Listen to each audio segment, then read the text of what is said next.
Effects on Africa, primarily through impacts on commodity prices and global economic sentiment. That's according to the economic risk consultancy Control Risk, which released a risk factor report for 2017 in Johannesburg today. The report says while the early months of the year have seen improved prices for commodities, long-term economic sentiment is more mixed. Experts predict a very difficult year across various regional blocs.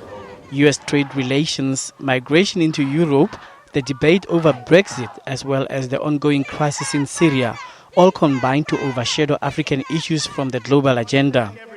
The report says while AGOA legislation runs until 2025, renegotiations on any possible future extension would commence while President Trump is in office, and given public comments to date on much more lucrative trade agreements, renewal seems difficult.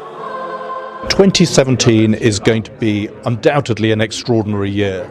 We have a new president in the United States who is going to be disruptive in all sorts of ways.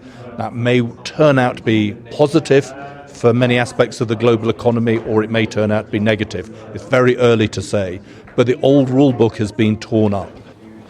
Governance improvements and the embedding of democratic practices and norms will be tested by pockets of instability as succession battles take place across the African region. From a political perspective, it's actually going to be quite a quiet year because there aren't that many elections this year, only about 9 elections across sub-Saharan Africa, although we do have the election in Kenya, which is politically significant. I think we're going to see more populist policies introduced by governments, though, because the macroeconomic challenges that people are facing, the price pressures on staple products like maize, like sugar, like tomato paste in Nigeria, that's going to have an impact on people at the polls. Calls for radical economic transformation are not likely to result in significant legislative or regulatory changes, but the ANC is nonetheless likely to continue to focus on transforming the private sector beyond the 2017 conference as it attempts to mitigate electoral outcomes of the 2019 general elections.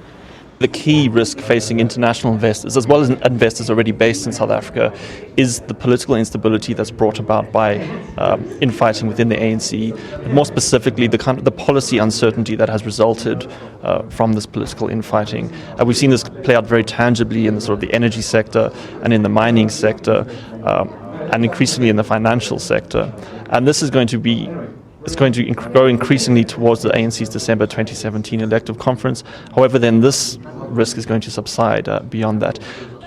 Colin Limawani, SABC News, Johannesburg.